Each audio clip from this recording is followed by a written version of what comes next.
Olá, meus amigos, muito bem-vindos, muito bem-vindas. Eu sou Guilherme Madeira e vou acompanhá-los por este encontro, junto com os meus amigos Ralfo e Omar, também juízes aqui. Ralfo, meu colega juiz estadual, Omar, meu colega juiz federal. Queridos, vamos, antes da gente conversar com os nossos ilustres companheiros aqui, deixa eu bater um papinho com vocês um pouco antes sobre algumas questões relevantes da magistratura. Veja, você que está me assistindo, é óbvio que você sabe que o juiz profere decisões e sentenças. Isso é óbvio que você sabe. Mas o juiz, a carreira do juiz, ela tem muito mais atrativos do que esse. Mas, antes de chegar nisso, eu quero conversar um pouquinho sobre o concurso. Como está estruturado o concurso da magistratura?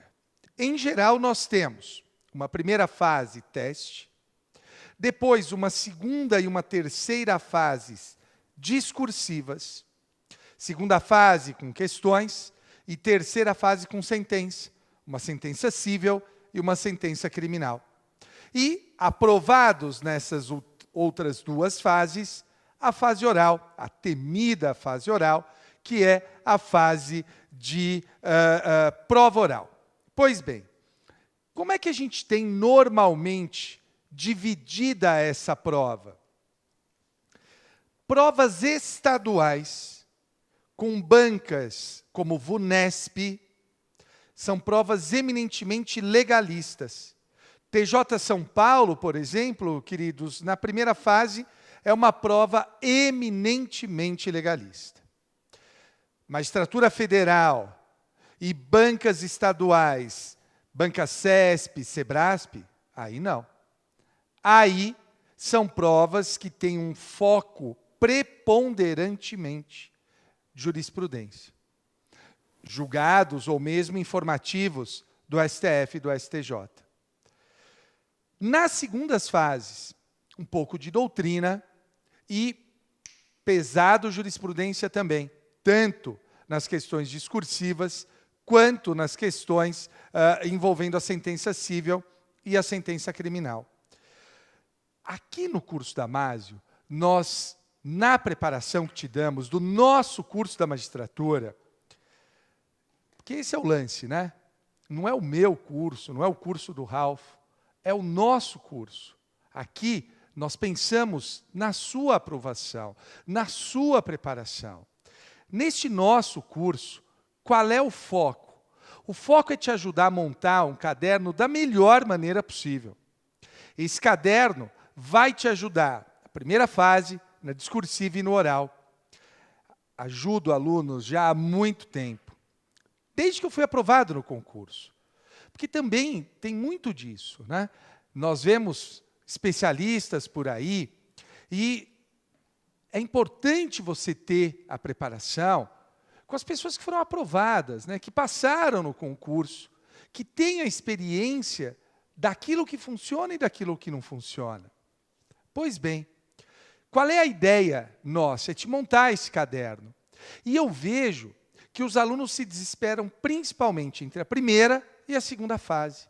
Nós temos aí um desespero dos alunos, que é um desespero muito grande mesmo. Então, queridos, o que eu quero bater nessa tecla? Nós temos aqui um corpo docente altamente gabaritado no nosso curso da magistratura MP. Temos eu, temos o Ralfo, temos o Omar, temos o Eduardo Francisco, que é promotor, André Stefan, meu querido amigo André Stefan, um dos grandes nomes do Ministério Público Paulista. André Stefan, sem sombra de dúvida, é um bruta nome. E esse momento agora, eu acho que é um momento muito importante, muito bacana para você entrar. Na semana passada, eu estou dando esse nosso bate-papo, hoje é o dia 30 de julho. Semana passada, dia 27, 28, o que aconteceu? Foi aprovado o presidente da banca do TJ São Paulo. E o que nós temos? Normalmente, entre a aprovação da banca, valeu, Ralf, entre a aprovação da banca do presidente E a data da primeira fase, 4 meses e meio. Fazendo as contas, isso vai dar dezembro. Se for mantida essa tradição de 4 meses e meio, você faz o curso conosco e faz a prova no meio de dezembro, da primeira fase. Então é muito importante isso, é um momento oportuno. Além disso, conseguimos aqui, a gente estava conversando aqui com o chefe, e conseguimos um desconto para você que se matricular até o dia 8 de agosto. Se matriculou até o dia 8 de agosto, você tem um desconto. Produção, estão me dizendo aqui que é 15%, mas dá para aumentar, não dá? 25%, pode ser 25%? Ó, 25% para você que se matricular no curso até o dia 8 de agosto. Veja, vamos falar um pouquinho sobre, antes de entrarmos aqui e aproveitarmos essas ricas experiências dos colegas, eu quero falar com vocês um pouquinho, uma visão panorâmica. Porque eu vou confessar para vocês, eu não sei vocês dois, eu acho que não, porque os dois advogavam, mas eu não. Nós temos aqui, por exemplo, tanto eu, quanto o Ralf, quanto o Omar, nós entramos com diferentes idades na carreira. Eu entrei com 23, Ralf com 30, Omar com 34, é isso? Então, vejam, são histórias de vida distintas que culminaram no mesmo resultado. Curiosamente, a gente estudou mais ou menos parecido pelo que a gente conversou, que é o que a gente vai falar aqui já já. Mas o que eu quero te chamar a atenção, que me parece relevante e importante, muitas vezes a pessoa fala para mim, mas eu sou muito novo, ou mas eu sou muito velho. Você está vendo que não tem relação? 23, 30, 34. No meu concurso, tinha um cara de 40 aprovado. Então, não fique com isso. Não fique, não se limite. Já tem um mundo de gente, um mundo de pessoas querendo limitar você. Para que é que você vai querer se limitar? Não faça isso. Tá bem? Queridos, vamos... então antes de eu passar para os dois. Magistratura, como é que ela está estruturada? Nós temos a magistratura estadual, magistratura federal, magistratura trabalhista, magistratura militar. Militar é uma carreira quase que em extinção, né? São poucos juízes militares e, por serem muito poucos, é um concurso que ocorre assim, é quase um eclipse maia, né? Assim, uma vez a cada 25 anos, se Marte se alinhar com Plutão, e se o mundo não acabar, daí tem concurso para juiz militar. Até no último concurso foi aprovado um colega meu de turma. Então, você imagina, que é o Dalton, aqui em São Paulo. Uhum. Dalton tem a minha idade, 40 anos. Imagina que ele vai ficar pelo menos 20 anos até aposentar. Como são 2 cargos de juiz militar aqui em São Paulo, e o outro tem mais ou menos a mesma idade dele, pelos próximos 20 anos, a menos que um deles morra, bate na madeira, não tem, né? Então, nós temos essa dificuldade. Militar, esquece. Trabalhista vai ter um módulo específico aqui, com o professor Leone, o professor Marcos Scalércio. Então, não vou me aventurar pela magistratura trabalhista. Temos, portanto, que sobram estadual, federal e eleitoral. Eleitoral não é concurso. O juiz eleitoral, as funções dele são exercidas, em geral, por um juiz estadual. E, no tribunal, também convocado, juízes federais. Mas, normalmente, a magistratura estadual é que exerce a função de juiz eleitoral. Eu fui juiz eleitoral no interior, Ralf deve ter sido também juiz eleitoral. Você cumula a função de juiz federal. Bom, sobra, então, juiz estadual e juiz federal. Os dois são concurso. Eu estava conversando com um colega aqui que falou, olha, eu queria saber, pensar no plano da carreira, né? As carreiras variam muito de estado para estado e também de TRF para TRF.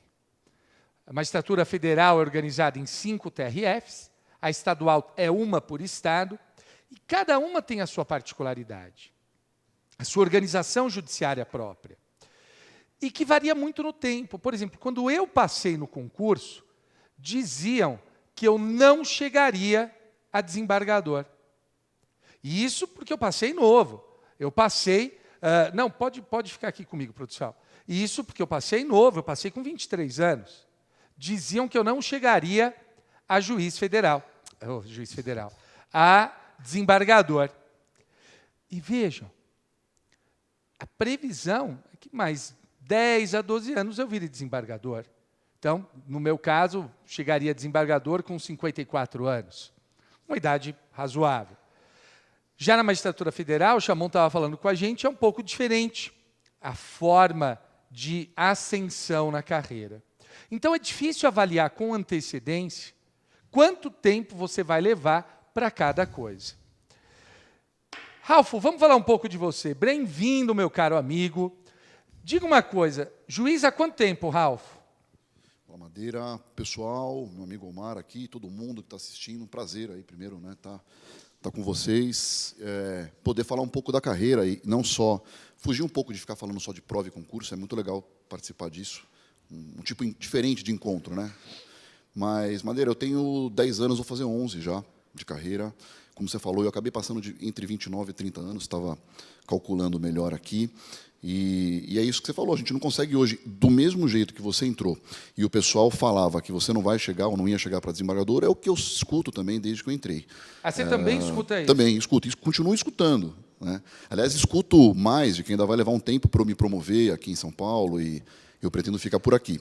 Então, é isso que você disse, porque a gente tem colega, eu tenho muitos amigos em Goiás, muitos amigos em Minas, no Paraná, e, às vezes, uma carreira num estado flui mais em determinado lugar, às vezes eu percebo que em outros estados o colega ele para numa determinada entrância e fica mais tempo do que aqui. Então, é para dizer para vocês que realmente é difícil mesmo traçar e dizer, olha, o plano de carreira é esse, são tantos anos, 5 para isso, mais 5 para aquilo e mais 10 para aquilo, porque realmente isso varia muito de estado para estado, provavelmente nos TRFs também, né, Omar? Mas a impressão de que eu tenho é que a carreira ela oscila nesses meus 10 para 11 anos.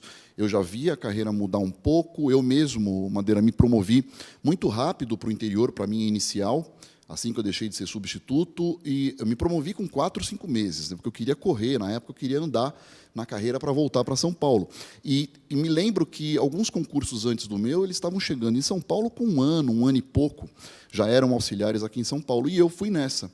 E, por um azar meu, ou talvez até por uma questão de sorte, porque eu me dei muito bem na minha inicial, naqueles anos a magistratura deu uma parada. Aqui em São Paulo, os concursos ficaram mais raros e eu acabei ficando quase 2 anos e meio para 3 anos na minha inicial, o que atualmente é raro, e era raro ficar tanto tempo assim. Demorei um pouco para chegar em São Paulo. Mas... Ralfo, depois eu vou perguntar cada uma dessas comarcas, como é que foi. Omar, o que você tem a me dizer, meu caro? Como é que foi esse seu início também? Na mesma linha do Ralfo, como é que Muito foi? bom. Bem-vindo, meu caro. Em primeiro lugar, boa noite a todos. Prazer estar com os colegas aqui do presencial, todo mundo que está nos assistindo. Madeira, Ralfo, é uma honra estar aqui com vocês. Caríssimos, eu não sei se o meu modelo é o melhor, mas eu acho que ele costuma ser, Madeira, em que sentido? No sentido de mostrar diversidade de opções. Em que sentido? Eu nunca pensei em ser juiz. A maioria, ou muitos colegas, acalentam o sonho de ser juiz desde a faculdade, às vezes até antes. Eu não era o meu caso. Não que tivesse nada contra, muito pelo contrário, mas é que eu vim de um momento diferente. Eu não gostava, não tinha uma facilidade para direito privado. Então, a magistratura estadual, ela sempre ficou um pouco no paralelo. Eu gostava de tributário, eu gostava de direito público, e a magistratura federal, no meu tempo, nas 5 regiões, eu sou de São Paulo, era algo assim, era próximo do militar, assim, abria concurso muito de vez em quando, era uma justiça muito pouco interiorizada. Na faculdade eu não conheci nenhum juiz federal. Então, Fruto disso, eu fui advogando no setor público, basicamente, administrativo. Eu fui advogado da Coab. Coab é uma sociedade de economia mista aqui de São Paulo, fazia licitação, pareceres, depois... Você advogou por quanto tempo, Omar? Setor privado, estou contando Coab, setor privado, 8 anos. 8 anos. 8 anos, o que já é um diferencial. Ralfo também, né, Ralfo? Quanto foi? 6 anos. 6 anos, 6 olha, anos. uma experiência relativamente similar. Diferente da minha. Eu não advoguei nada. Advoguei para amigo. Eu lembro que minha primeira e única ação, eu estava defendendo um amigo meu que estava devendo condomínio, a família.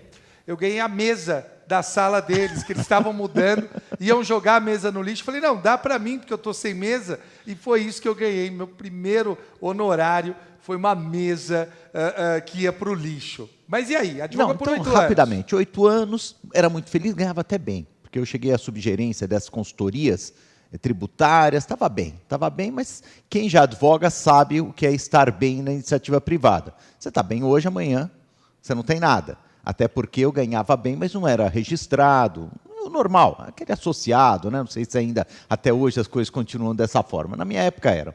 Então, quando nasceu minha segunda filha, uma coisa numa boa, faz parte do mercado, fui mandado embora. Fui mandado embora com a... Daí eu falei, meu Deus do céu, caiu o mundo, né? Porque eu não sei se, espero que ninguém aqui tenha passado por essa situação, mas a demissão sempre nos abala, além do financeiro, né? Uma rejeição ninguém gosta. E eu falei, puxa vida, eu fiquei meio baixo astral, mas falei, não, vamos virar. E eu estava no Anhangabaú fumando, eu tenho que esclarecer, o Anhangabaú é um lugar aqui no centro, e fumando cigarro comum, hoje em dia a gente tem que esclarecer alguns pontos. Eu fumava na época, mas muito triste. E olhei ao final e vi um jornal dos concursos. Falei, puxa, nunca pensei nisso, mas quem precisa não escolhe profissão. Peguei, estava lá, procurador do INSS, função que hoje não existe mais, procurador federal. Prestei, estudei, devia ter uns 4, 5 meses para o concurso, era um pouco mais simples, era 96, consegui passar. Você é do concurso do Daniel, não? Do Daniel Pulino? O Daniel é 93, eu sou 96. Eu fui estagiário dele. Olha só, o grande Daniel, um grande pequeno. Previdenciarista, né? Um grande amigo, professor da PUC. Bom, daí fiquei lá, estava feliz, e uma colega chegou para mim e falou, Omar, vamos prestar juiz federal? Uma colega que hoje é juíza federal. Falei, não sei. Fiquei um pouco na dúvida, porque a procuradoria era muito boa, e tem essa questão, que depois a gente vai falar de remuneração, eu ganhava mais lá do que na magistratura, que isso acontece no setor público. Uma coisa que o jovem talvez não entenda, mas em alguns momentos históricos isso acontece. Não era muito, ganhava, sei lá, 200, 300 reais a mais, mas falava, puxa vida, será que vale a pena? Omar, quando eu passei no concurso, o escrevente ganhava mais do que eu. Isso é uma coisa que acontece, é verdade. O escrevente ganhava mais do que eu. Eu lembro que eu ganhava líquido R$ 1.750. Eu ainda brincava que meu salário era uma profecia bíblica, né? Dos 1.000 passará, mas aos 2.000 não chegará. Né? Acho que todo mundo fez essa piada à época. Não, mas com certeza. Então era isso. Daí eu acabei prestando, né? Ajudou muito a experiência. Porque você tem 2 caminhos, o caminho do estudo, que eu fiz, estudei muito, mas também os 8 anos, naquele já momento 10, né, com 2 de advocacia pública, que deram uma base boa. Consegui passar um concurso em 1999. Mesmo ano que eu passei na magistratura de São Paulo. E posso contar uma história, rapidamente? Vamos lá. Eu não sabia se isso acontece muito com vocês. Vou para estadual, vou para federal. Eu gostava da federal, mas você está meio perdido, né? Falava, vai que é estadual, eu passo. E eu fui prestar um da estadual. E, assim, a primeira fase até passei. Fui para a segunda fase. Fui na segunda fase... Você lembra o número do concurso? Eu não lembro o número, mas 172? foi do Aras, eu acho. Será que pode ter sido ou não? Não. Eu sei que era uma dissertação que eu olhei e falei, eu não nasci para isso. A minha dissertação era da inovação. Então é bem provável. Era um tema desse que eu não fazia a menor ideia. Mim, da inovação, tema de dissertação de civil. Não fazia a menor ideia. Por quê? Porque não era o meu. E eu me lembro que eu olhei e falei, a minha vocação está aqui. Exatamente o contrário daqui. Eu não sei direito privado, sou fraco em direito privado, não passei, pus lá 2, 3 linhas, acho que não deu em nada, mas é folclórico, mas também nesse aspecto. Às vezes nós temos também uma tendência, uma vocação nesse sentido, facilidade para algumas matérias, né? Isso acontece. Muito bem, então vamos entrar nesse ponto agora. Como estudar? Eu vou ouvir os nossos colegas, depois eu também dou o meu pitaco. Meu caro Ralfo, como é que você estudou? Você trabalhava, né? Você tinha um escritório de advocacia com seu pai? Meu pai era o dono do escritório, eu trabalhava com ele, mas já estava numa fase que precisava. Quando eu resolvi prestar concurso, eu estava numa fase complicada porque eu estava para casar, estava noivo, Madeira, e isso acabava me colocando ali o dilema de largar, de certa forma, um ganho que eu tinha fixo, dava aula já há bastante tempo também, então era um outro ganho que eu tinha, mas alguma coisa ia ter que sucumbir aí para eu poder estudar um pouquinho, né? Não Você fiz estudava cursinho. quantas horas por dia, Ralf? Pois é, eu não tinha muito tempo, o pessoal sempre pergunta, eu sempre faço isso, algumas lives a respeito disso, eu gosto muito de estudar, e estudava já na época a metodologia do aprendizado, que é uma coisa diferente, mas eu tinha 3 horas, no máximo, 3 horas e meia por dia, de tempo livre mesmo, né? De segunda a sexta. De segunda a final de semana sexta, você estudava? procurava estudar também final de semana, porque aí no final de semana eu tentava arrancar o couro e suprir aquilo que tinha Você ficado. estudava quanto no sábado e no domingo? Olha, no sábado eu estava num período ruim, porque eu estava noivo e estava vendo as coisas do casamento, no máximo também 5, 6 horas. Tá. Mas domingo também um pouco mais e puxava. Aí tinha que compensar, não tinha jeito. Mas com o detalhe de que eu não fazia cursinho, eu não pude fazer. E teria me facilitado demais, porque eu tive que preparar o meu material, né? Algumas matérias eu tinha Então, mais como facilidade. é que você estudava? Conta pra gente. Vamos lá, eu sempre, aliás, é o que eu costumo Aliás, me dá um apregoar. copo d'água aqui. Ô, meu companheiro. Ótimo. É o que eu costumo, inclusive, apregoar para o pessoal. Eu acho que, em face da minha necessidade, eu acabei criando um método muito legal de estudo, em que eu cindia as matérias de 2 a 3 matérias por dia, e sempre começando pela leitura da lei, sempre. Né? Não importa se eu ia estudar novação no meu material principal, mas eu estudava do artigo 1º do Código Civil e ia mandando bala. Parava aí, depois de 30, 35 minutos, parava e fazia a minha revisão. E depois que eu terminava a revisão, eu começava a matéria nova. Nota que, fazendo isso que eu fazia, toda vez que eu começava o meu estudo, terminava um ciclo de 8, 9 dias e voltava para aquela matéria inicial, eu fazia a revisão do zero e parava cada vez onde eu tinha ido e avançado. De maneira que a minha revisão era cada dia maior. E é uma coisa que eu repito para os alunos e falo muito isso. Você tem que acreditar que essa revisão, todo mundo fala, mas esse sistema é loucura, porque a tua revisão vai acabar tomando todo o tempo, mas você tem que confiar no seguinte, vai chegar um momento em que a sua revisão ela vai estar tão acelerada, porque você vai bater o olho na página, no lugar, no livro, no teu caderno, que você vai saber o que está escrito lá. Então, a sua revisão também vai se tornando cada vez mais ágil e mais célere. Tá? Mas, basicamente, Madeira eu dividia, então, em leitura da lei num primeiro momento, revisão no segundo momento e avanço na matéria, entrando em matéria inédita no final, né, quando eu terminava e concluía. Terminava uma matéria, passava para outra, e aí assim fazia todo dia, tentando manter um ciclo de 8, 9 dias no máximo. Você tinha um programa? Tinha um programa que eu montei. Como eu não tinha na falta, né, eu nunca tinha estudado para concurso, eu não tinha experiência nisso, eu acabei, graças a Deus, a necessidade me fez passar no primeiro que eu prestei, então eu não tinha essa experiência, realmente eu não tinha, eu tive que partir do zero. Mas você fez um programa. Fiz um programa. E como é que você fez esse programa? Eu peguei o meu horário, o tempo que eu tinha, tentei dividir pelo menos 2 a 3 matérias por dia, evitando fazer um ciclo de estudos muito longo, de 14 a 15 dias, porque na minha cabeça levaria muito tempo para eu voltar e fazer a revisão. Então, eu acabei enxertando mais matérias para terminar uma rodada inteira de disciplinas em, no máximo, 8, 9 dias. Porque daí, no 10º dia, eu já voltava para o início de novo, e era mais ou menos o tempo que a gente leva para poder jogar a segunda mão de tinta no cérebro aí e dar aquela revisada. Não deixava passar mais do que isso. Eu não gosto de estudo de uma matéria por dia.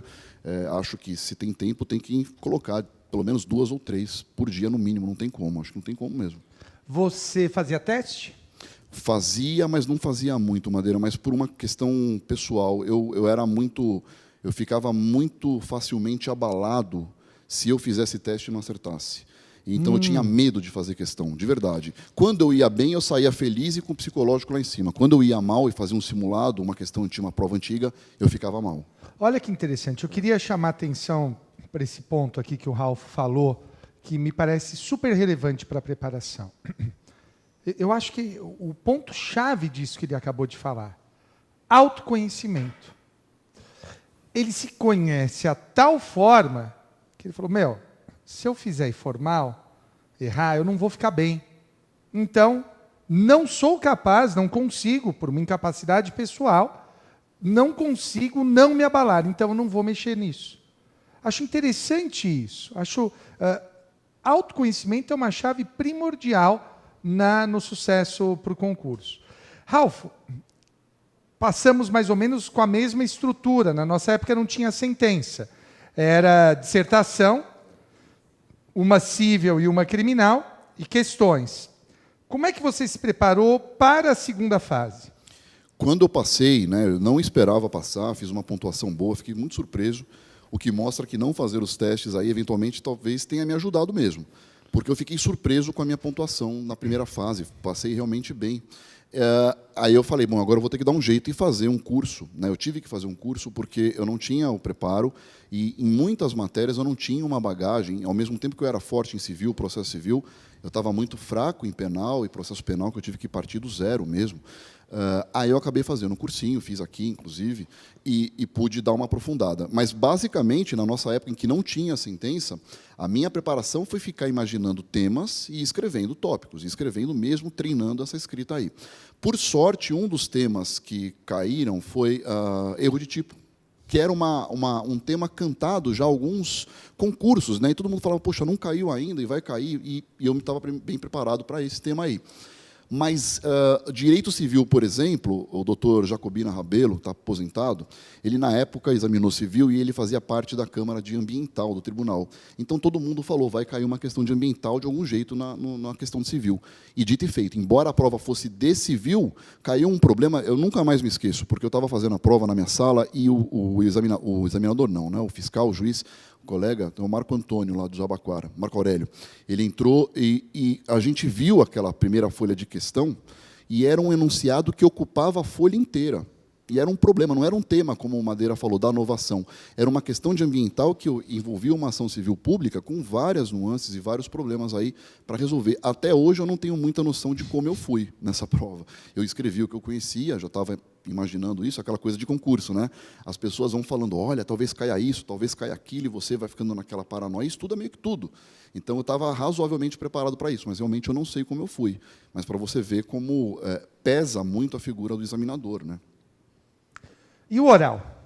O oral aí foi, de novo, foi uma outra luta, porque também fiz curso, também fiz aqui no Damásio, e, basicamente, além das aulas que nós tivemos aqui, da preparação, com alguns professores que fizeram bancas simuladas, né, como a gente faz hoje, isso que é muito legal, que às vezes até me emociona de poder falar disso, eu fazia banca simulada com os outros candidatos, e isso quase todo dia. Me encontrava com os outros candidatos, e um perguntava para o outro, e a gente escolhia tópicos, e foi Ou seja, muito preparação... bom. Preparação mesmo, foi muito bom.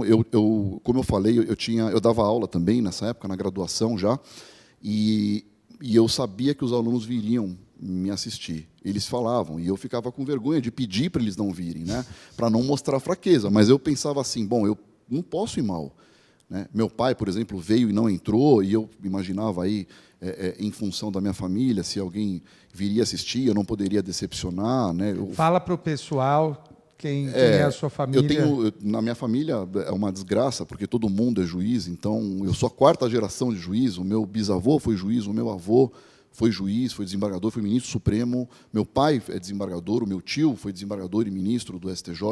Então, peraí.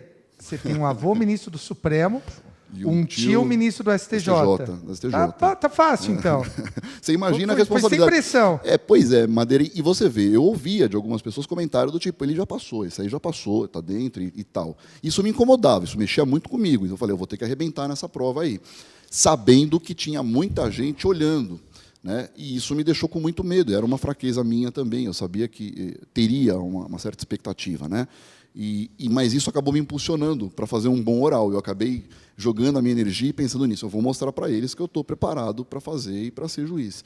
Daqui a pouco eu vou comentar algumas coisas sobre as mudanças da época que nós fizemos para hoje, porque houve algumas mudanças, principalmente na prova oral e na prova de sentença. Mas antes disso, meu caro Omar, e a sua trajetória? Como é que você estudava? Bom, eu estudava o seguinte, eu tinha 3 empregos, eu não tinha muito dinheiro. Eu já tinha filhos e tal, Então, eu não tinha muito dinheiro, eu tinha 3 empregos, quer dizer, a procuradoria e dava aula em 2 lugares. Comecei a dar aula em cursinho, já como procurador, dava aula para a OAB. Comecei com a OAB, num cursinho que não existe mais hoje. O que sempre é importante também você estar estudando. Então, eu tinha pouco tempo, mais ou menos como o Ralph. Estudava mais ou menos umas 3 horas por dia, tirava umas 3 horas. E uma coisa, daí são estilos, né? Não todo mundo tem o mesmo estilo. Eu pegava o edital, eu falei, eu quero ser juiz, é isso? Legal, porque eu já era procurador. Então, eu não tinha muita noção, eu pegava o edital, estudava os tópicos e riscava. Mas você tinha um programa? O programa era o próprio edital, e a única coisa de método, que isso é algo que eu sempre acreditei, embora um pouquinho controverso, claro, cada um tem o seu caminho. O meu, eu aplicava aquele método que eu acredito, que é comece no básico e depois aprofunde. Então, eu começava com o básico. Na época eram seria hoje uma sinopse, mas assim, textos básicos. Minha ideia, eu tenho que saber tudo. Alguma coisa eu já sabia, previdenciário, tributário, mas vou dizer, as matérias que eu tinha mais dificuldade, vamos dizer, penal, o civil, processo, enfim, para começar, o básico. Depois que eu tinha o básico, eu começava a aprofundar naqueles tópicos, sempre naqueles tópicos. Sei lá, por exemplo, vou estudar intervenção de terceiros, pegava o livro do básico. Não é um tema talvez que precisa aprofundar tanto, mas precisar, já no manual, já num curso, daí é um segundo momento. Mas você fazia resumo? Fazia resumo menos. Eu, ao contrário do Ralph, eu ia muito para a prova. As provas me ajudavam muito. Não que eu não tivesse minhas inseguranças, já vou falar delas, estou cheio delas, mas não era essa. Isso me ajudava. E quando eu errava, ficava mais contente. Você vê como as pessoas são diferentes. Que eu falava, o que eu acerto, eu vou esquecer amanhã. A que eu erro, eu não vou esquecer nunca mais. Explica isso para a gente. Uma coisa, Omar, que eu falo para os alunos, e talvez seja isso que você esteja dizendo, eu falo, olha, não adianta, quando o sujeito vai fazer a prova-teste, vai treinar com teste, não adianta ele simplesmente fazer o teste, ver qual que é a certa, qual que é a errada e ir embora. Sim. Não adianta. Precisa olhar para cada uma das questões e falar, olha, essa é certa por causa disso. Claro. Essa está errada por causa daquilo. Assim é um uso efetivo do teste. Com certeza. Era assim para você também? Sim. O teste valia muito nesse sentido. Porque eu falei, às vezes até errar era melhor. É nesse sentido de método, né? Continua, e aí? Posso falar uma insegurança? Só Claro. que eu gostei tanto que às vezes os alunos falam uma coisa, eu nunca achei que eu tivesse com nível para ser juiz. Nunca. Acho que ninguém nunca acha. Isso né? é legal ouvir. Ninguém porque nunca acha, eu também não achava. não é uma forma, agora que você já passou, você está falando, não. Eu falava, não, para mim era assim, eu ainda dei ser azar. místico, né? Porque um grande amigo meu, de faculdade, entrou em primeiro lugar, que é um cara inteligentíssimo, Eric Granstrup, grande amigo até hoje, e entrou em primeiro lugar, um cara top e tal, e eu falava, meu Deus do céu, isso é para o Eric, não é para mim. É engraçado essa coisa de alguma insegurança que a gente tem. Depois, com o passar do tempo, você até dá risada, mas eu achava isso, falava, não, até concurso dá, mas juiz... Tanto que quando eu passei na segunda fase, eu não acreditei. Quando eu fui para o oral, que o nosso já é oral, eu falei, meu Deus do céu. Não, mas calma lá. Meu Deus do céu. Passou na primeira fase. Tá, que já foi já não tinha muita certeza. Então, passei. E aí, como é que você se preparou para a segunda? Porque o grande problema... Tudo bem, isso mudou, mas não tinha tanto acesso à informação. Hoje é mais fácil. E eu falava o seguinte, bom, aí eu comecei a estudar com mais profundidade. E como é que foi o seu estudo? Quantas horas nesse período? Nesse período eu já estava podendo estudar um pouquinho melhor, eu me entusiasmei. Porque você passa na primeira fase, você não acredita muito em você mesmo. Pô, passei na primeira, olha, eu não sou tão ruim assim. Daí eu me entusiasmei e dediquei um pouco mais de horas. Talvez umas 4, 5 horas. Nunca foi assim, até por não ter condições, 10, 12 horas, nunca fiz. Mas umas 4, 5 horas eu ia para os temas principais. E aprendi a fazer sentença. Aprendi. Você era advogado, você via muita sentença. Mas daí o que aconteceu? Eu peguei uns amigos, né, que já eram o Eric e tal, outros companheiros que já eram juízes, e eles me falaram, Omar, calma. Isso aqui é eles desmitificaram um pouco a sentença. Falaram, isso aqui é um esqueletão. É como fazer uma petição inicial, mas, claro, ele ia me explicando. Ele falou, você já tem conhecimento teórico, é o mais difícil. Então, ele me explicava o esqueleto da sentença. Na época, só caía uma sentença, podia ser civil ou penal. Caiu Era só uma na época? Uma só para federal. Tá. Hoje não. Hoje são duas, é o padronizado, clássico, sim. Mas era, e caía normalmente civil, caiu civil para mim, administrativo. E foi, então, e também fiquei naquela dúvida, porque a prova de sentença eu não conhecia o tema.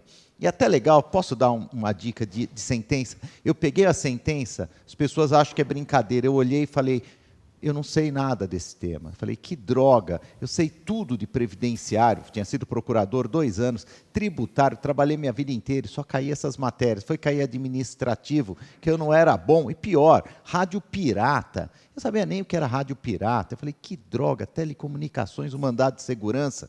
Daí eu acalmei, eu até pensei em entregar a prova. É engraçado essa coisa emocional. Falei, vou escrever bobagem aqui, eu me queimo. Eu falei, não, Mar, calma, você sabe princípios, você sabe o resto, vamos com calma. Isso aqui é comunicação, código de telecomunicações. Aí fui lá, fui construindo a sentença e passei.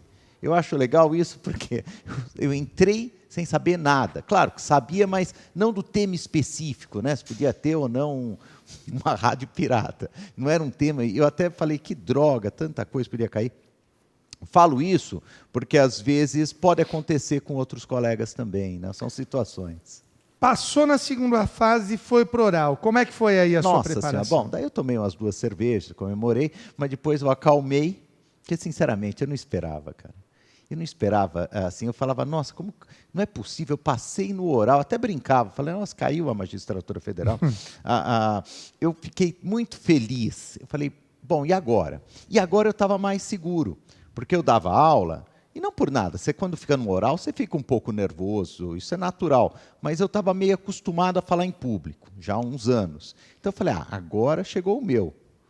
E eu realmente fui muito bem no oral. Preparação, um amigo falou assim, olha, o pior você já passou, o oral é bate-pronto, você tem que estar... Daí eu voltei para o estudo superficial e fortemente jurisprudencial, porque a federal sempre teve essa tendência mais forte de... Então ele falou assim, olha, pega a jurisprudência STJ, TRF3 e conceitos fundamentais, porque aqui é bate-bola, você não vai fazer uma dissertação e tal. Então, eu voltei para o estudo, entre aspas, né, mais superficial. Olha só que interessante, né? Eu confesso que, ouvindo vocês dois falar, dá até um pouco de vergonha do meu caso. Porque eu estudei. Porque eu confesso para vocês, eu sou meio burrão. Sou burrão. Eu não consigo decorar coisas. Eu consigo decorar trecho de livro não jurídico, diálogo de filme.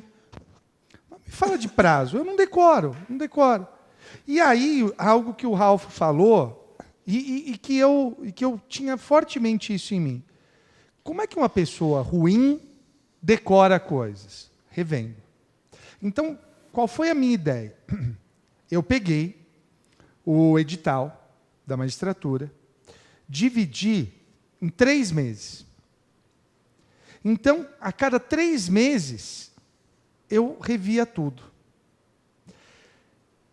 Uma coisa que eu acho importante, acho que não existe certo ou errado sobre estudar uma matéria por dia ou estudar mais de uma matéria por dia. Não tem certo ou errado.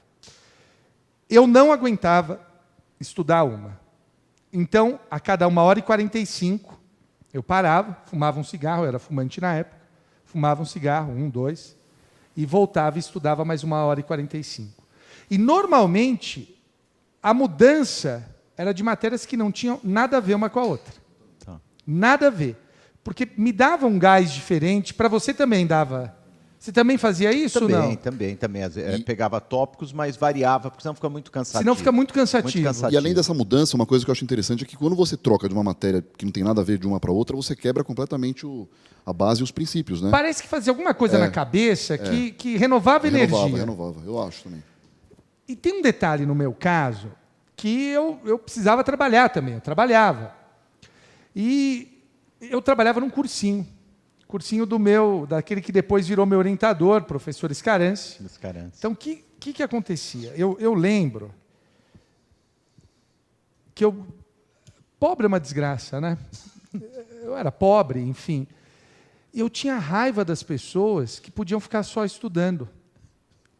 E um dia o meu orientador falou o seguinte: você não deveria pensar assim. Você deveria usar isso a seu favor. Por quê? Porque amanhã, segunda-feira, se você não passar no concurso, você tem um trabalho. As outras pessoas não. Eu falei, porra, tá aí, eu vou mudar. Porque também muito na vida é a chavinha do cérebro. E daí o que eu fazia? Eu admito que era meio louco. Eu acordava às 3 da manhã. Estudava até às 6. Tomava banho. 6h30 eu ia para o trabalho. Eu ia a pé, para economizar o dinheiro da condução. Chegava no trabalho, trabalhava das 7 a 1. Eu trabalhava 6 horas. 1 hora saía, voltava a pé. Estudava das 3 às 9, mais ou menos. 10 horas eu estava na cama. Então eu dormia das 10 às 3 da manhã. Umas 5 horas por noite. E fazia esse tipo de estudo. Eu acho que é fundamental você ter um método. Embora cada um aqui, à sua maneira, tenha um método um pouquinho diferente, mas há algo que une nós três, que é um método. Eu gostava de fazer teste pelo mesmo motivo que você, Omar. E eu fazia teste em 2 momentos da minha preparação. Quando eu estava muito cansado, eu ia fazer teste. E de final de semana. De final de semana também eu aproveitava para fazer teste. Além disso, também na minha preparação, o que eu fazia? Todo dia eu lia um artigo aleatório da Constituição e lia um artigo aleatório do Código Penal. Falava, Deus, me ajuda, né? Eu lia um artigo, abria, lia, igual a gente abre Bíblia, abre essas coisas, eu abri um artigo aleatório da Constituição. Passei na primeira fase. Fui para a segunda, e foi essa dissertação aí. Civil caiu da novação, e tem um detalhe, Omar. Novação, eu estudei um dia antes da prova. Nossa. E 15 minutos antes da prova de penal, era tudo no mesmo dia, né? Era tudo no mesmo dia. E 15 minutos antes do dia da segunda fase, eu estava estudando causas de exclusão da antijuridicidade, que foi o tema da dissertação de penal. Então, o fator aleatório também ajuda no concurso, não dá para negar. Você tem que ter um pouco de sorte. Bem, daí, o que aconteceu? Fui para o oral. Só que tem um detalhe nessa história toda. Antes eu contava mais, agora eu parei de contar, resolvi voltar a contar agora, porque, enfim, eu acredito muito nessas coisas e é algo me chamando a contar isso. O concurso da magistratura que eu fui aprovado foi em 1999. E janeiro de 99, dezembro de 98, minha mãe esteve aqui em São Paulo. E eu lembro que no dia que ela foi embora, eu olhei para ela, né, eu olhei o carro indo embora, falei, cara, é a última vez que minha mãe vem para São Paulo. Me deu um clique. Pois bem, 2 meses depois ela faleceria. Minha mãe faleceu no dia 17 de fevereiro de 99, e a minha prova da magistratura, a primeira fase, foi em março de 99, 1 mês depois do falecimento da minha mãe. E eu lembro que eu fiquei louco. Falei, cara, é a última chance que eu tenho para passar no concurso. É a última. Primeira e última. E fiquei maluco. E estudei que nem um condenado, enfim, e acabei sendo aprovado. Mas tudo isso para falar, que eu acho que é importante, cada um de nós aqui tem a sua história, as suas dificuldades. Ninguém tem a vida fácil. A vida de ninguém é fácil. Todos nós temos as nossas cruzes para carregar. Né? Eu lembro quando eu fazia catecismo, tinha aquela historinha que contavam, né? Que Deus chegou e falou, tá bom, pode escolher outra cruz. Daí o cara ia lá, não, essa aqui é muito pesada, não, essa daqui é muito leve. Porra, essa daqui eu gostei, eu vou pegar essa então, mas essa é aquela que você tinha abandonado agora há pouco. Cada um tem um fardo, tem uma cruz, e a gente consegue, mas não tenha dúvida.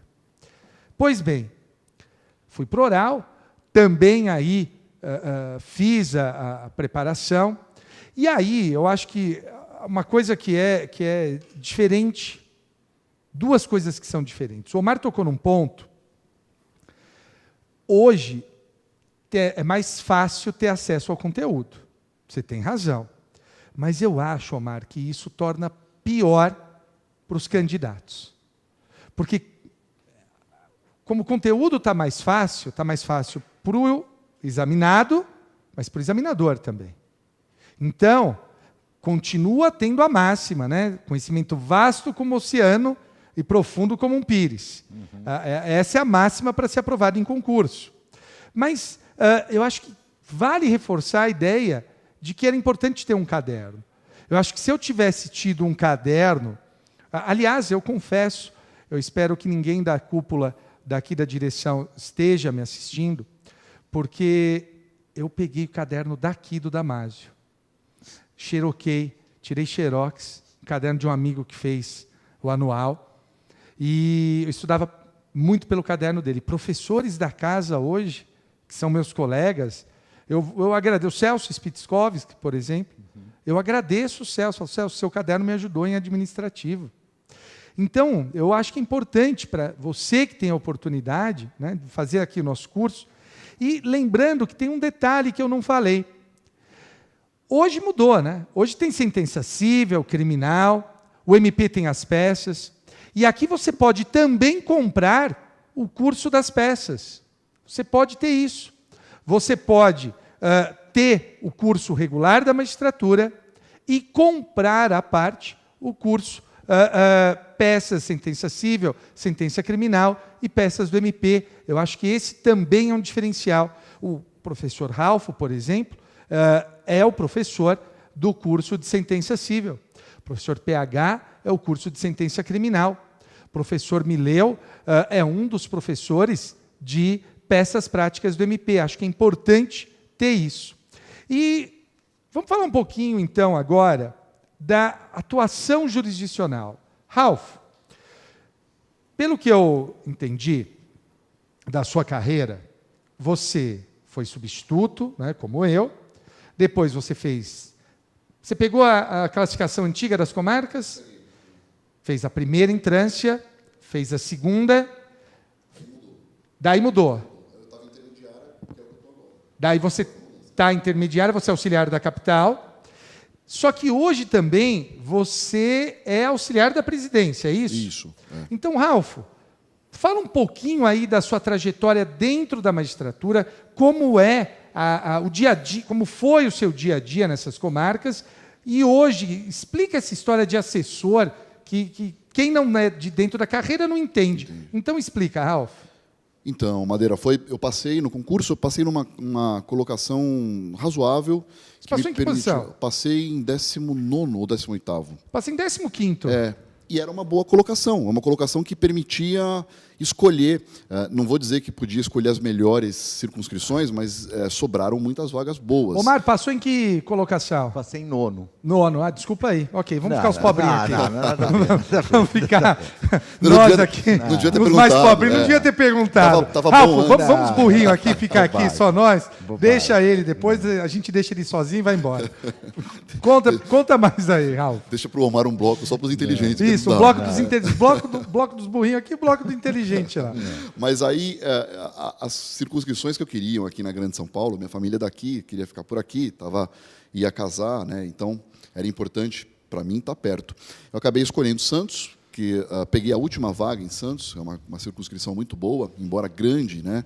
Porque a circunscrição de Santos pega Guarujá, Santos, São Vicente, Vicente de Carvalho, Cubatão, Praia Grande, Bertioga. Então, acabei rodando todo esse espaço aí.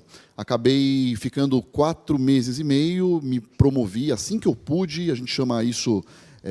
acho que na Federal deve ser também, a gente chama de fechar a grade, né, Omar? A gente se inscreve nos concursos internos, né? As pessoas não sabem, mas nós temos concursos internos para fins de promoção na carreira, e eu fechei grade, quer dizer, eu me inscrevi para absolutamente tudo, e não sabia onde eu ia parar, e nem se ia parar em algum lugar. E foi um risco muito grande, porque eu realmente não sabia. Hoje eu vejo como eu fui inconsequente. Mas eu fechei grade e fui para Itaporanga. Com 4 meses e meio, por merecimento, eu fui para lá.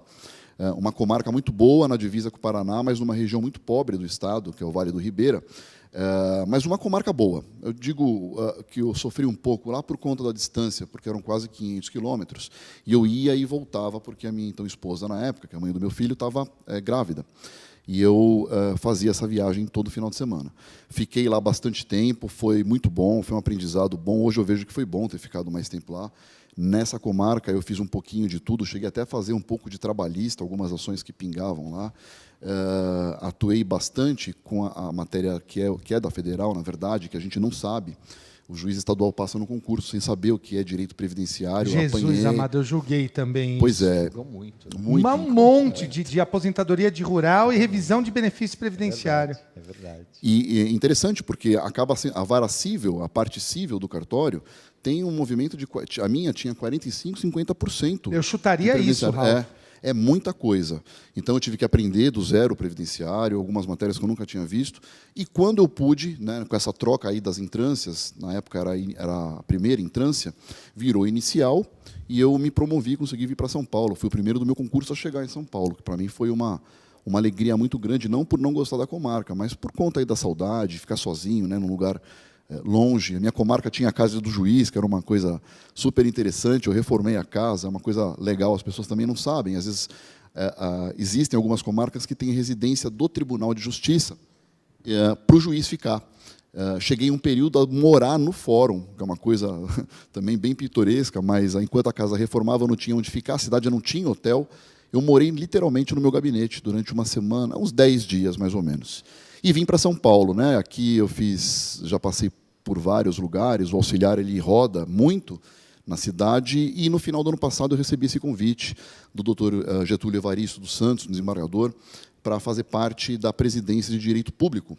E o que você faz lá? Achei bom. E, então, Madeira, eu voltei a trabalhar com muita coisa, né? Lá, a minha função essencial, dado o cargo dos presidentes, eles têm uma atribuição, uma competência muito grande, muito variada. E dos órgãos que ele participa, dos órgãos fracionários do tribunal, a gente tem aqui o Conselho Superior da Magistratura, que é composto aí pelos desembargadores presidentes, pelo Corregedor-Geral da Justiça, pelo decano e pelo presidente do tribunal, que decide uma gama também muito grande de matérias, né? Muita coisa na parte administrativa e muita coisa que é colocada para voto depois no órgão plenário, no órgão especial do tribunal. Eu cuido dessa parte do Conselho Superior da Magistratura. Eu fui chamado porque dentro do Conselho Superior existe uma atribuição para julgar as dúvidas registradas, principalmente as dúvidas imobiliárias. Como eu já estou faz tempo nos registros públicos, eu fui chamado para isso, mas com o tempo eu acabei pegando mais funções para trabalhar lá dentro. Então, hoje eu faço, além do Conselho Superior, eu faço também uma parte administrativa nossa lá, que é a gestão dos cartórios de direito público dos desembargadores, no prédio que é o MMDC, aqui em São Paulo, e faço parte também dos juízes assessores que cuidam dos votos para a Câmara Especial. E nessa Câmara Especial eu estou tendo a oportunidade de, depois de muitos anos, voltar a trabalhar com direito penal, que é uma coisa que eu acho que só o juiz, né, Omar, ele tem... Eu costumo dizer isso, e não é querer puxar a sardinha para nós, mas eu acho que não há nenhum profissional do direito que adquire uma sensibilidade jurídica tão grande como a gente, porque a gente trabalha com tudo sempre, né? Então, veja o meu caso aí, há 6 anos e meio trabalhando no cível, depois de família, e de uma hora para outra, nessa altura do campeonato, está trabalhando de novo com penal, com infância e juventude, com problema de direito público, com parte de creche, com parte de escola, com vaga em escola, com conflito de competência, com destituição de poder familiar. Se eu cometer um crime, é você que vai me julgar? Se você for considerado adolescente, vai. Não, porque a Câmara Especial não julga também. Julga também, mas aí a gente manda para o órgão, aí vai para o órgão plenário. Vai para o órgão especial. Então, aí acaba, de certa forma, sim, porque o desembargador faz parte do órgão especial. Então vai cair na competência do criminal, então, se eu cometer do foro crime, privilegiado. Vai para lá. Vai para lá. Vai para lá. O que é muito interessante, porque você volta a trabalhar com matérias que normalmente nós não estamos acostumados na primeira instância, né, Madeira? É muito legal. Uma experiência muito boa. E você, Omar? Como é que foi a sua trajetória? A magistratura federal é um pouco diferente da estadual. É verdade. Fala um pouquinho dessa diferença vamos lá. estrutural. É estrutural pelo seguinte, a magistratura federal ela foi extinta e ela recomeçou na década da ditadura, da década de 60, em 66, na época da ditadura. Gami Silva, a gente nem fala muito desse assunto, mas tudo bem. Recomeçou lá. Então, ela é muito nova. Fruto disso, uma questão histórica, ela é pouco interiorizada. Então, por exemplo, aqui em São Paulo, você deve ter aproximadamente 60 subseções judiciárias para uma cidade, para um estado de 600 e tantos municípios. Ou seja, 10% provavelmente das cidades tem um fórum, tem um... Então, peraí, deixa eu ver se eu entendi. Para o pessoal que não é afeto a isso. Normalmente, na justiça estadual, cada cidade é uma comarca. Sim. Na federal não é isso. Não, de jeito nenhum. Na federal, cada subseção judiciária é composta de várias cidades. Na verdade, é uma cidade, mas com abrangência para as demais. Sim, abrangendo... ela tem uma sede, tem um fórum. Então, por exemplo, Campinas. Tem Justiça Federal em Campinas? Tem Justiça Federal em Campinas. Abrange quais cidades? Você sabe dizer? Agora, mais ou menos? Cabeça, bom, vai pegar provavelmente Sumaré, vai pegar as cidades próximas. Todas. Eu lembro, por exemplo, da minha região, eu sou do interior de São Paulo, Bebedouro. Sim. Bebedouro não tem Justiça Federal. Se eu não me engano, a Justiça Federal de Bebedouro ou vai dar Ribeirão Preto ou vai dar Barretos. Depende um pouco. Por exemplo, claro que previdenciário tem uma regra que você sempre vai poder fazer o quê? Ajuizar ou na Justiça Federal mais próxima ou na própria estadual. competência Sim. delegada. Então, por exemplo, Bebedouro pode, até por uma questão social, o aposentado, o segurado... Meter ação pode, previdenciária lá, sim. Por isso mesmo que os colegas da estadual, eu brinco, fazem mais previdenciário que eu, né? É impressionante por causa disso mesmo. Por outro lado, o que você tem de sede mesmo, com fórum, com servidor, com toda a estrutura, são aproximadamente 60 cidades, isso no estado de São Paulo. Se você pegar outros estados, são 4, 5. Maranhão, 4, 5 cidades. Então você fala, puxa vida, então é pouco interiorizada a Justiça Federal. Isso tem o lado bom e o lado ruim. O que diz respeito à carreira, você pode ficar em cidades um pouco maiores, que normalmente as pessoas gostam um pouco mais. Por outro lado, claro, para o jurisdicionado não é tão bom, porque às vezes ele vai ter que, dependendo do tipo de processo, uma execução fiscal, se deslocar. Então, para a carreira, tem esse aspecto. Eu acabei, uma coisa que não existe mais, mas historicamente foi possível, fazendo a carreira inteira em São Paulo, porque me interessava... Na cidade de São Paulo. Na cidade de São Paulo. Eu até fui, fiquei um mês em Santos, assim, mas vamos dizer, a carreira mesmo eu fiz em São Paulo. Mas, Omar, desculpa, antes, fala uma coisa para a gente. Sim. Justiça estadual, cada estado tem a sua. Ah, sim, é verdade. A gente esqueceu de falar isso. E a federal? Então, a federal é diferente tanto da estadual quanto da trabalhista, porque a justiça estadual tem um TJ por estado. A trabalhista pode chegar a ter mais de um TRT por estado, como é o caso de São Paulo. A federal, não. A federal ela é dividida em regiões que abarcam alguns estados. Então, por exemplo, Tribunal Regional Federal da 4ª Região, pega o sul do país. Falo porque agora está mais famoso, né? Meus colegas que não têm familiaridade sabem, por causa do Lava Jato. Você pega Rio Grande do Sul, Paraná e Santa Catarina. São Paulo é São Paulo e Mato Grosso do Sul. A TRF da 1ª Região pega fortemente o Nordeste, uma parte também de outros estados. TRF da 2ª Região, Rio de Janeiro e Espírito Santo, e assim vai. Então, somos 5 TRFs. E cada juiz, por exemplo, eu sou vinculado ao Tribunal Regional Federal da 3ª Região. Um colega juiz federal do Mato Grosso do Sul, da mesma forma. Existe um projeto que está barrado por uma liminar do Supremo Tribunal Federal, mas é uma questão que eu acredito que deve caminhar nos próximos 2, 3 anos, com a criação de novos TRFs. especificamente mais 4 TRFs, que vai dar uma mexida muito boa na Justiça Federal. Então a gente vai ter... É aquela liminar barrada pelo Joaquim Barbosa, exatamente, não foi? Exatamente. Então, sem entrar no mérito, é uma questão controversa, mas nós acreditamos que isso vão se criar novos TRFs. Isso para carreira, para concurso, vai ser bem relevante mesmo. Eu comecei mexendo com previdenciário, o presidente do tribunal chegou para mim e falou, olha, ninguém gosta de previdenciário aqui, ou poucos gostam. Você veio do INSS, quer julgar previdenciário? Eu falei, sensacional. Quem começa sempre tem aquela insegurança. Falei, opa, vou fazer o que eu conheço. Fiquei trabalhando uns meses com previdenciário, posteriormente fui para execução fiscal. Muitos juízes não gostam de execução fiscal, eu adoro. Até por já vir do tributário, gostei muito como juiz substituto, fiquei em execução fiscal e daí ia passando. Fui para a lavagem, logo que entrou a lavagem, eu comecei a lavagem, que é o mundo, né? Os senhores agora têm acesso à lavagem, mas é o mundo, é a lavagem sem delação, como eu falava, né? Lavagem sem delação premiada. Ou seja, uma dificuldade muito grande, mas muitíssimo interessante. Depois atuei no crime também, o crime federal, ele é diferente, claro, do crime estadual, tem alguns tipos, apropriação indébita previdenciária, tipos clássicos, ele, nesse sentido, um pouco menos rico. Não vou dizer melhor ou pior, mas um pouco menos rico de tipos penais, mas muito interessante também. Depois fui para juizado. Eu gosto muito de juizado. Aí é uma questão até ideológica. Eu acredito no sistema de juizado. Também. Titularizei no juizado, primeira instância, fiquei lá alguns anos e hoje estou na turma recursal, que é a segunda instância do juizado. Fiquei convocado alguns anos no tribunal, porque isso é comum. Você fica convocado, mas sem fazer parte da carreira. Você fica lá um tempo e volta. Então, tive a oportunidade de conhecer. Também assessorei o presidente, também em atividades administrativas. Enfim, isso é uma última questão.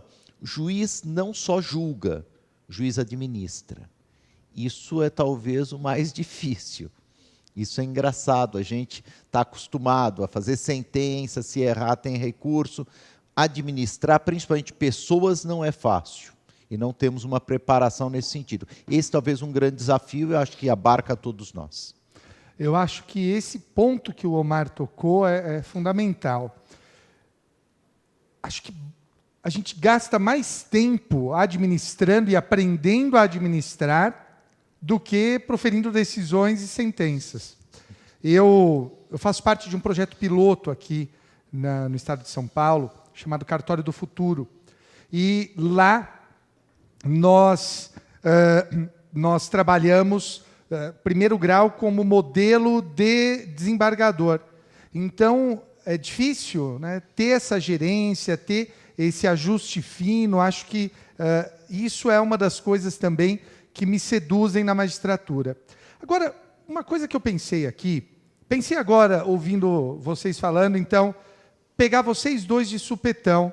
Eu quero que vocês respondam objetivamente e depois vocês aprofundem a história, para não dar tempo de... É a primeira coisa que veio na cabeça. Que eu acho que o pessoal tem curiosidade também. Ralfo e Omar, qual foi a causa mais difícil que vocês julgaram? Sem pensar, Ralfo. Puta, Madeira, tem várias, né? Mas a mais difícil, a primeira que veio na sua memória. A primeira que veio na minha cabeça foi Só fala o tema. Um estupro. Estupro. Omar. Maluf. Maluf. Mais que Maluf, filho do Maluf. Então vamos começar com o Ralph. Primeiro, né, o pessoal que passou por último, depois o pessoal que passou antes no concurso. Ralph. Madeira, foi um estupro no interior que eu tive e me marcou muito porque foi no começo da carreira. Até ressaltar para o pessoal que foi antes da modificação, então a gente não tinha ainda o estupro de vulnerável, aquele modelo antigo mesmo, ou mais antigo, e foi uma desgraceira muito grande, assim, até dou às vezes como exemplo de tristeza, porque foi a maior pena que eu apliquei até hoje na minha vida. Quem era? Era um rapaz do interior, que era um pedófilo, e ele conseguiu assediar 6 ou 7 menores, e um deles ele manteve em cativeiro, e deram a criança como desaparecida, e durante 6 ou 7 anos a criança ficou presa com ele. Por quanto tempo? 6 ou 7 anos, uma coisa absurda. 6 ou 7 anos?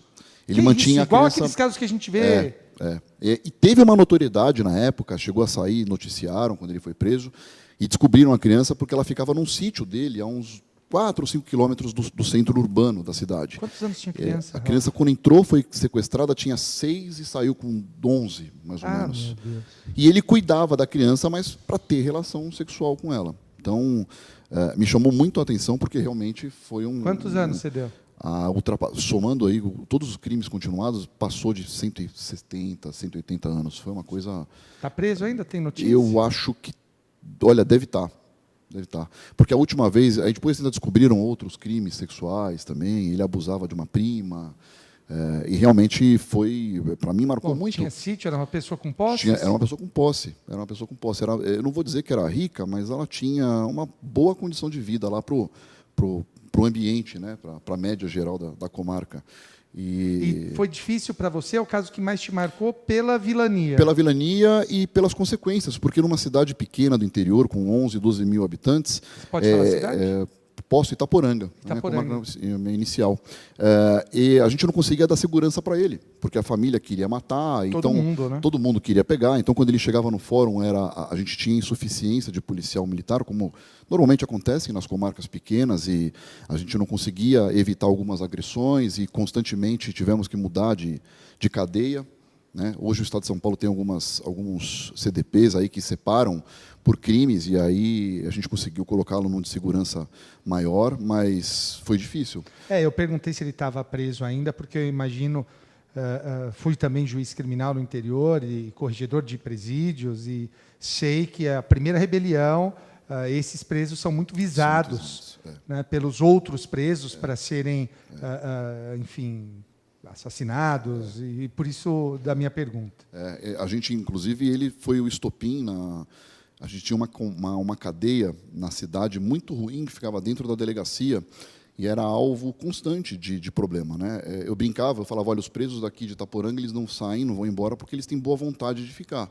Porque eram cercas, aquelas de alambrado simples mesmo, e numa das tentativas de fuga lá, botaram ele como escudo humano, tentaram levar ele embora, e serviu isso aí, esse acontecimento, serviu de pontapé inicial para eu conseguir propor um processo aqui na corregedoria para fechar a cadeia. Interdição da cadeia. E eu consegui. Antes de ir embora, foi acho que a última coisa relevante que eu fiz lá, e a população ficou muito feliz, porque realmente eu não tinha a menor condição. Alguns juízes que tinham passado lá tinham tentado por outras vias, como via liminar em ação popular, mas não funcionava, tinha que seguir o procedimento da corregedoria. E aí fechou.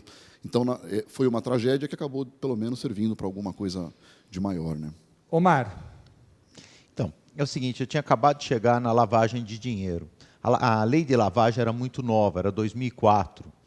E eu não tinha uma experiência mais forte em crime, até um pouco, mas lavagem ninguém tinha experiência nenhuma, era substituto, e não tinha ainda, não era 2004, acho que era 2003, porque eu não estava vitaliciado. Sei que estava para vitaliciar, que é vitaliciamento 2 anos. Né? Eu sei que tranquilo. Cheguei e o advogado Maluf, era o caso do Maluf que gerou a condenação, que depois foi para o Supremo por prerrogativa de foro. E daí eu, sem entrar no mérito da questão, também isso era irrelevante, o fato de ser Maluf ou não, mas o filho do Maluf, Flávio Maluf, falou, olha, eu tenho que, eles não estavam presos, eu tenho que ir para a Alemanha, questões profissionais. Tinha acabado de sair o Cacciola. O Cacciola saiu, o ministro Marco Aurélio liberou, e ele tinha fugido, e tinham caído o mundo em cima dele, enfim, havia uma situação nesse sentido. E eu ouvi o Ministério Público foi contra. Totalmente contra. Daí eu falei, mas vocês vão pedir a preventiva? Ele falou, não, não vão pedir a preventiva, não tem elementos, mas também não pode sair. Eu entendia, e entendo até hoje de forma diferente. Eu me lembro que eu falei para minha esposa, eu falei assim, bom, vou aplicar, obviamente, o que eu acredito que é o correto, mas se prepara, né? Se ele não voltar. Ela falou, Omar, a gente já passou por tanta coisa na vida, a gente recomeça. Minha esposa, muito tranquila, eu falei, legal, é o que eu vou fazer, mas vou fazer o que a consciência manda. Mandei ver. imprensa na porta, uma pressão terrível, né? A lavagem é o contrário da, sei lá, previdenciário. Estou lá há 20 anos, ninguém quer saber, a imprensa nem sabe onde fica, mas lavagem de dinheiro, crime, a imprensa cria toda uma pressão e é natural. Eles fazem isso mesmo. E eu determinei a saída dele. Me lembro que até alguns amigos brincaram, o Omar vai abrir concurso para não sei aonde. Você pode, se ele não voltar, você tem outros caminhos. E ele voltou. Voltou e tocou-se a vida e não houve problema. Mas isso me marcou muito. Em que sentido? Eu notei que, às vezes, não tem jeito. Você julgar de acordo com a sua consciência, muitas vezes vai ter consequências. Consequência de cunho social. Não adianta, é a vida. Em algum momento você absolve um réu que a população inteira queria linchar. São situações da vida que nos levam. Então, isso me marcou bastante. Foi uma das várias, mas essa me marcou especialmente. Vocês sabem que, no meu caso, o caso que... Alguns casos me marcaram muito, né? Mas tem um caso que... Alguns casos que eu julguei também... deu imprensa nacional, o caso da ditadura, o caso dos transexuais.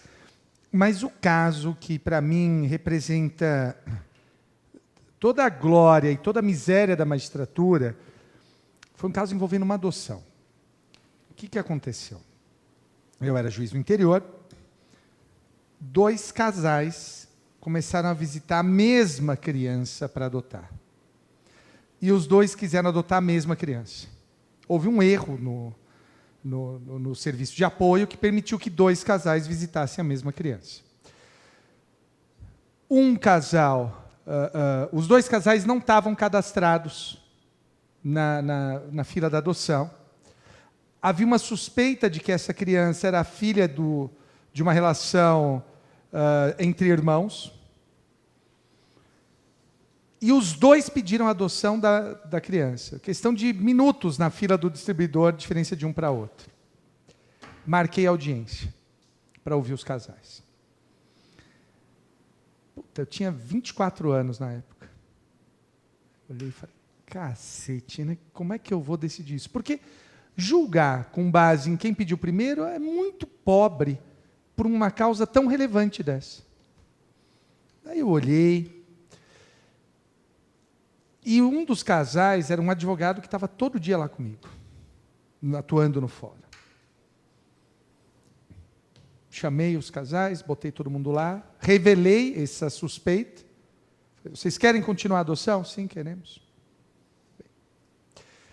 E daí eu comecei a ditar a sentença. Na época, a funcionária tinha estenotipia. Então eu falei, Aninha, pega a sentença aí. E eu não sabia, mas havia um pacto entre esses casais. Eles fizeram um pacto fora da audiência sem me contar. Eles não iam recorrer. Quem perdesse não ia recorrer. E eu dei graças a Deus para eles não me contarem isso, né? Porque, claro, senão... Uma das coisas legais de ser juiz é que você sabe que se você errar, podem corrigir seu erro, com base no recurso. Então, se um casal vira e fala, não, ninguém vai recorrer, o que o senhor falou está falado, é um... Porra! E daí eu olhei... E falei para cada um dos casais, olha, ontem eu estive pensando em cada um de vocês, porque vocês são todos perfeitos, são famílias perfeitas para essa criança. Todos são, todos os 2 casais. Só que eu imaginei um voltando para casa sem o filho e o outro também voltando para casa sem o filho. E o senhor, falei para o advogado que trabalhava comigo, o senhor já tem uma filha. E eles não. Então, a dor do senhor vai poder ser compartilhada com o filho que o senhor já tem. A deles, não. Então, eu permito que eles continuem com a adoção e o senhor não. Eu olhei para o advogado aos prantos, eu chorando, todo mundo chorando na audiência. Eu falei, doutor, eu nunca fiz isso e espero ser a última vez que eu faça isso na minha vida. Peço perdão ao senhor por essa sentença. O senhor tem todo o direito do mundo de estar revoltado com a sentença. O senhor tem direito. É direito do senhor. Eu não queria ter dado essa sentença. Eu não queria... Enfim. E essa é a miséria da magistratura, né? A glória e a miséria. Mas a vida foi tão boa comigo. Um ano depois, eu estava para ir embora da comarca. Entrou uma criança para adoção. e as circunstâncias da vida me permitiram dar para esse advogado a adoção dessa criança. Então, acho que o legal da magistratura, e para mim essa é a qualidade que tem que ser fundamental. Depois eu quero ouvir dos dois, mas qualidade fundamental para ser juiz, tem que gostar de gente. Se você não gosta de gente, não adianta, cara. Eu adoro ser juiz por causa das histórias. Ver as histórias são muito interessantes. Algumas sempre se repetem, claro, mas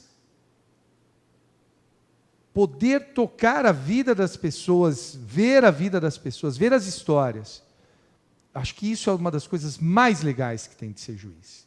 Eu adoro ser juiz, adoro poder ver essas histórias, eu adoro gente, adoro gente. Por que você gosta de ser juiz, Ralf? Bom, Madeira, eu acho que por esse aspecto que você falou, porque realmente a gente tira a força disso, né? Você poder contribuir, às vezes decidir e ver que você está resolvendo um problema de uma pessoa, porque ser juiz é isso daí, é você todo dia desagradar 50% das pessoas que te procuram.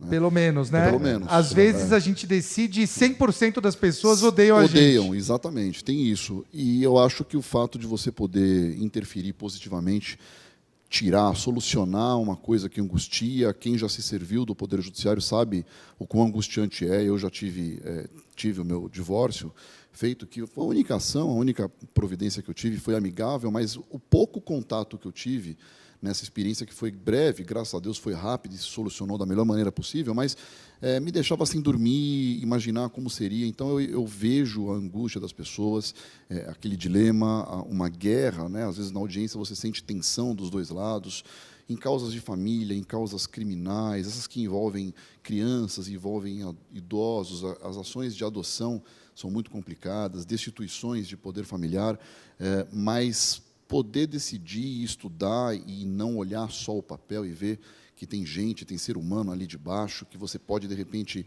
ferrar a vida de uma pessoa se você errar, ou, de repente, colocar ela e fazer justiça para ela, isso realmente não tem, acho que não tem nenhuma função que possa se comparar, né, Madeira? Acho que é por isso. Omar. Eu acho que também, eu gosto muito de estar com gente, sempre gostei, mesmo antes de ser juiz. Então, realmente, tanto que eu sinto falta.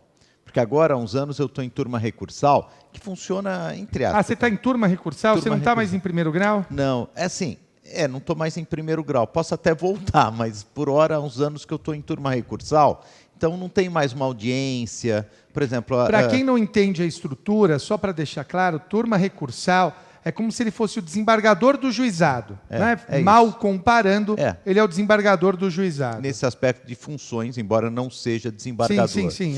Mas você acaba não tendo tanto contato. Para vocês terem uma ideia, eu despachei esse ano 2 vezes com advogados. A segunda foi hoje. O advogado, acho que até falou, nossa, tratei tão bem, eu trato todo mundo bem, mas hoje o advogado, nossa, doutor e tal. Ele falou, nossa, o senhor está me tratando tão bem. Eu falei, que é tão raro. Tem que tratar bem. É muito raro, porque a gente não tem, é mais questões teóricas. Então, gosto de estar com gente, porque passei muitos anos na primeira instância, mas tem um lado também esse lado que eu trabalho também muito com previdência, de ver a diferença na vida da pessoa. Muitas vezes é um salário mínimo. Previdenciária é uma área que, mesmo no campo jurídico, não é tão valorizado. Eu, às vezes, tenho amigo meu, não juízes, mas amigos assim, falam, poxa, Omar, você está há tanto tempo no previdenciário, que é juizado, quando você vai subir de vida, né? Quando você vai para uma coisa um pouco mais patrimonial? Eu falo, não, eu vou ficar por aqui mesmo. Porque é muito agradável você chegar, às vezes dá um LOAS, não sei se os colegas sabem, que ele é um salário mínimo para o idoso, para o deficiente, que talvez não mude muito, mudou a vida da pessoa. Não é dar, né, pelo amor de Deus, é reconhecer o direito, mas isso é o cotidiano. Você faz isso muitas vezes, então você sente que nessa vida a gente se sentir útil é muito importante, ter um significado para a vida é importante. E a carreira profissional, claro que é pagar conta, tem aspectos financeiros, a gente até pode falar um pouco, é importante, estabilidade, claro que a gente quer isso não é ilegítimo, mas também você se sentir útil é importante, porque senão a gente vai ficando velho e aí, ganhou dinheiro e aí, né? Então, esse aspecto também acho muito bacana. Uma coisa que eu acho interessante, vocês têm aqui 2 dos maiores juízes aqui do Estado, e eu ao lado deles, me orgulho de estar ao lado deles, e nenhum de nós três falou em poder, né, em glória, em fama, ou qualquer coisa equivalente. Ser juiz, se você está na carreira por poder, por fama, por glória, meu amigo, desencana. Você está no lugar errado. O poder é efêmero. O poder, o pouco poder que temos é para servir a algo maior. Se você não tem essa noção, por favor, não preste magistratura. Se você quer vir para a carreira achando que você vai ter poder, se você está fascinado pelo poder, eu acho que até é legítimo, mas você está enganado. Nosso poder é pouco ou quase nenhum. Basta pensar no sistema recursal. Para cada decisão que você dá, tem agravo, tem HC, tem mandado de segurança, tem uma porrada de coisa. Vamos falar da questão patrimonial, então, vamos já lá. que foi tocado. Eu sei que há uma diferença de regimes entre a magistratura federal e a estadual. Omar, me corrija se eu estiver enganado, por favor. Fala, Caríssimo. Salvo engano, nós estaduais temos um benefício a mais do que vocês, que é a possibilidade de vender férias. Sim. Confere isso? Confere. Realmente eu tiro, os colegas acho que sabem, qualquer juiz e membro do Ministério Público também tem 60 dias de férias por ano. Nós realmente gozamos dos 60 dias de férias. Eu tenho 19 anos de magistratura, nunca vendi umas férias sequer.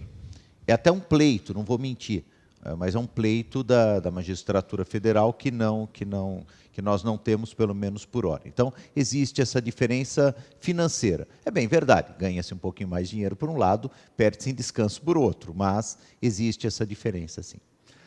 Tirando essa diferença, acho que o nosso regime remuneratório é similar, né? Fora o eleitoral. O eleitoral também, mas aí não mas é uma questão... o eleitoral é muito eventual, né? É eventual, então, não é para todos. Daí sim.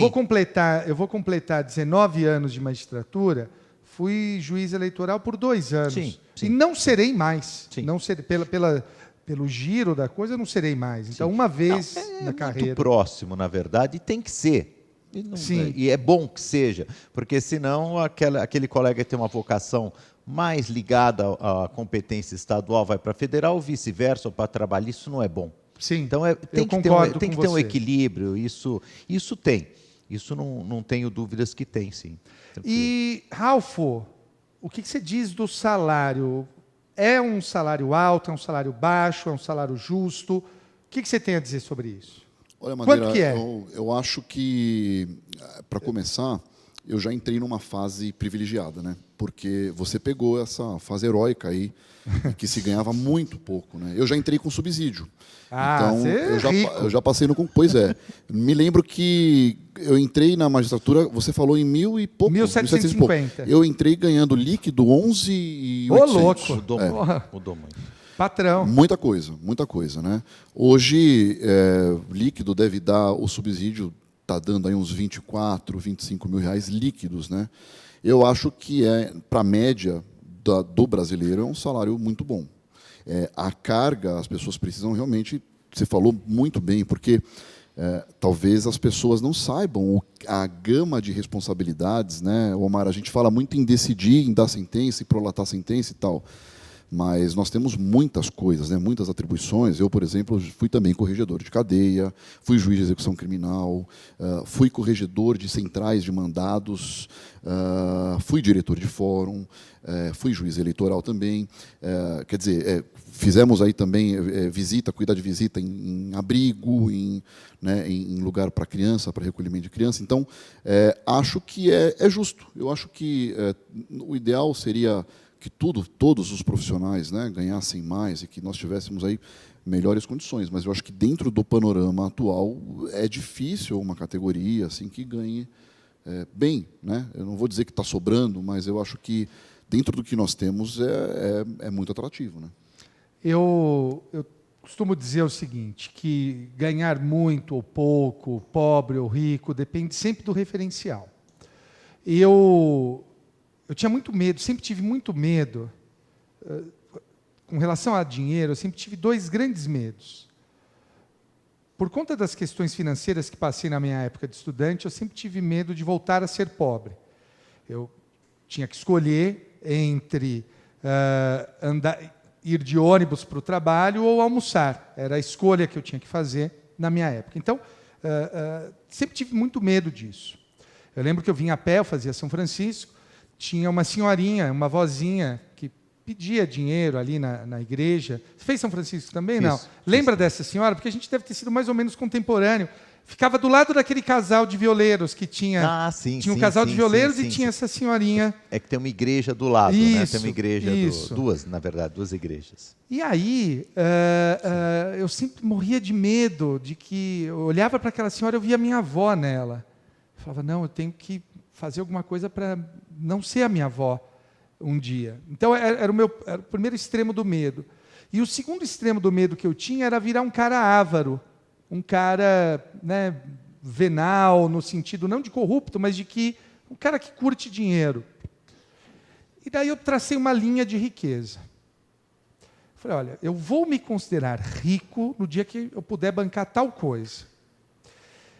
E a minha linha de riqueza, eu recomendo sempre que você tenha uma linha de riqueza. E não mude, porque se você mudar, aí as coisas complicam. É a mesma linha de riqueza que eu tinha desde que eu entrei na magistratura, por isso que eu me considero um cara rico. A minha linha de riqueza era poder entrar no América, uma rede de restaurantes que tem aqui em São Paulo, era entrar no América e pagar um almoço. Eu via as pessoas comendo frozen iogurte, tomando, né? Farofino. Porra, eu falava, cara, isso deve ser um sonho, e é uma merda. Mas assim, eu olhava aquilo, eu falava, mano, um dia eu vou ser rico para entrar e tomar esse farofino. E é horrível, não tem nada demais. É um horror. É um horror. Sim. Só porque não tem Nutella, né? Não é nem isso. Assim, hoje eu vejo, cara, que besteira, né? Mas eu mantive a minha linha de riqueza. Eu me considero um cara rico, porque eu posso entrar no América e pagar uma refeição.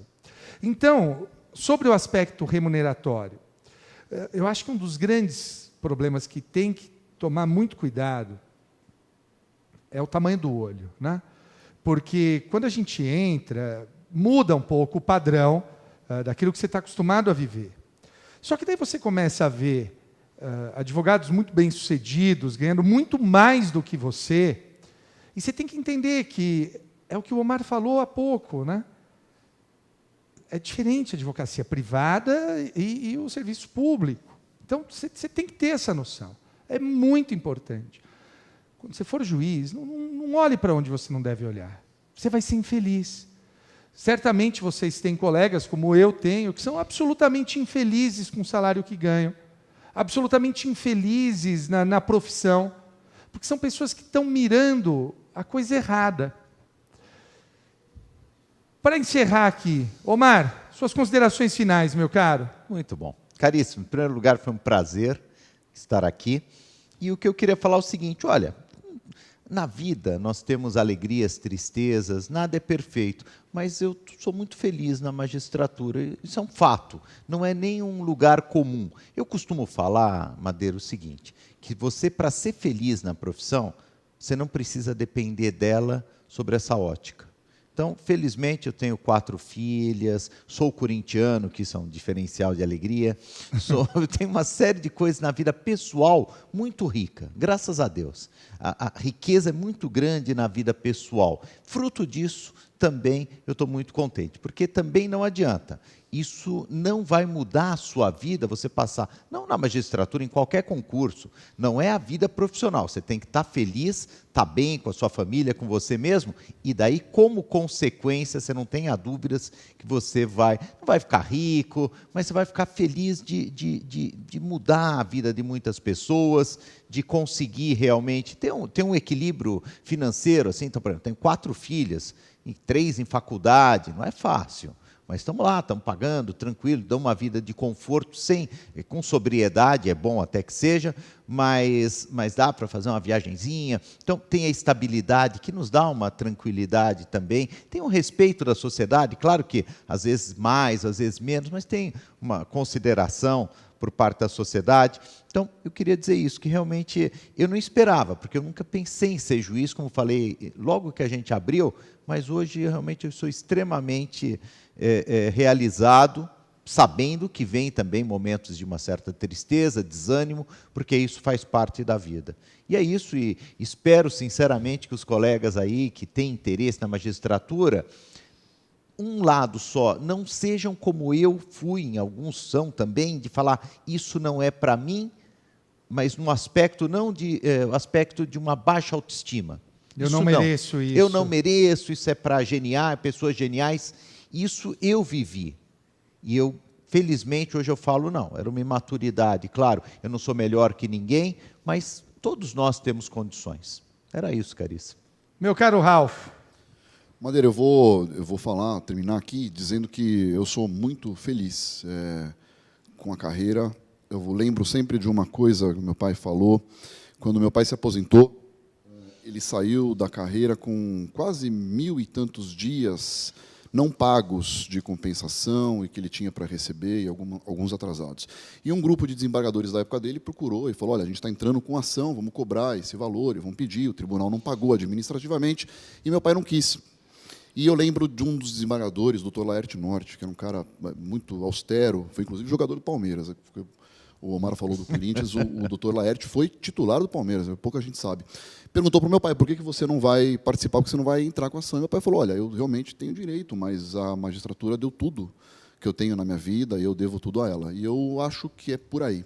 Eu sou muito feliz, eu não consigo me enxergar fazendo outra coisa, é a minha atividade principal, com muito orgulho, e eu acho que quem é vocacionado, quem gosta, tem que prestar, tem que correr atrás, se organiza, prepara os seus estudos mais ou menos naqueles moldes. Você percebeu aí, você que está assistindo, percebeu, o pessoal que está aqui também, que todos nós temos em comum o fato de, em certo momento, nós termos parado tudo e ter organizado um estudo. Quer dizer, ninguém aqui saiu estudando que nem uma vaca louca, aí abrindo o código e chutando aleatoriamente. Ninguém fez isso. Tá?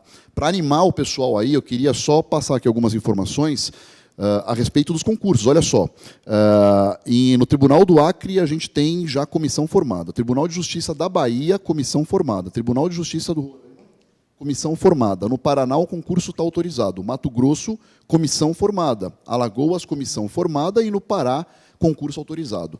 Na semana passada, aqui... Tá certo isso, né? Esses dados aqui. Tá bom. Aqui em São Paulo, como a Madeira falou, eu estou acompanhando bastante isso lá de perto, até por estar na presidência. O pessoal pode até acompanhar lá no Twitter, no Instagram. Eu tenho colocado à medida que as votações vão acontecendo. Foi indicado o doutor Feitosa, que é um desembargador do direito público. A tradição do tribunal é sempre apontar primeiro o direito público numa escala e os 2 suplentes dele. Tá? Então, nós temos o primeiro suplente e o segundo suplente. Pelo andar da carruagem, veja que, de concreto, por enquanto, é só isso. O próximo passo é a indicação dos arguidores. Tudo isso é votado, tudo isso passa pelo Conselho Superior, que depois leva com sugestão de voto para o órgão especial. Teoricamente, nós temos tempo mesmo, Madeira, para esse edital sair, mas não temos nada de concreto, e esse ano é um ano atípico para nós por conta das eleições. Tá? Então, dá tempo ainda, calma, não se desespera, não é reta final, não tem ninguém falando em prova para setembro, para outubro, não é isso, não dá tempo disso, então calma. Tá? A gente vai acompanhar tudo aí, dá tempo de você se matricular, fazer o curso e preparar o seu caderno aí para o momento em que sair o edital. É isso aí. Muito bem, meus queridos. Eu conversei aqui com os nossos queridos Omar e Ralfo. Queria dizer também que eu sou extremamente feliz na magistratura. Não foi sempre. E eu aposto que os 2 também não. Nesse longo período de carreira, eu já tive vontade de largar a magistratura. Sim, mas os relacionamentos são assim. Não são perfeitos. São humanos. Somos humanos todos. Então, acho que isso torna as coisas muito mais interessantes. Eu sou absolutamente feliz na magistratura. As infelicidades que eu tive na carreira, nenhuma ligada à magistratura, mas sim a situações muito pontuais, envolvendo pessoas e jamais a instituição. E acho que, no fundo, é isso. Eu espero vocês aqui. Eu lembro a todos que quem se matricular no curso da magistratura até o dia 8 de agosto terá 25% de desconto. Desconto não aplicável ao curso de sentença, mas apenas ao curso regular da magistratura. Queridos, muito obrigado pela atenção. Fiquem com Deus e sejam felizes sempre. Valeu!